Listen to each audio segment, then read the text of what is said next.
L'estiu és època d'activitats a l'aire lliure i és important fer-ho.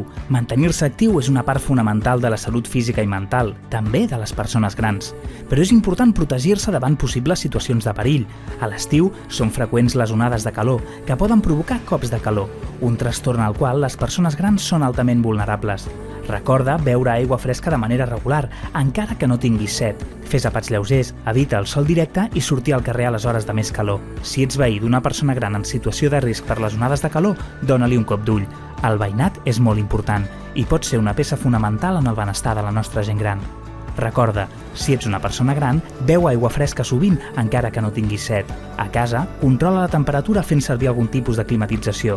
Si hi ha persones grans al teu voltant, estigues alerta, fes-los un cop d'ull i ajuda-les si ho necessiten.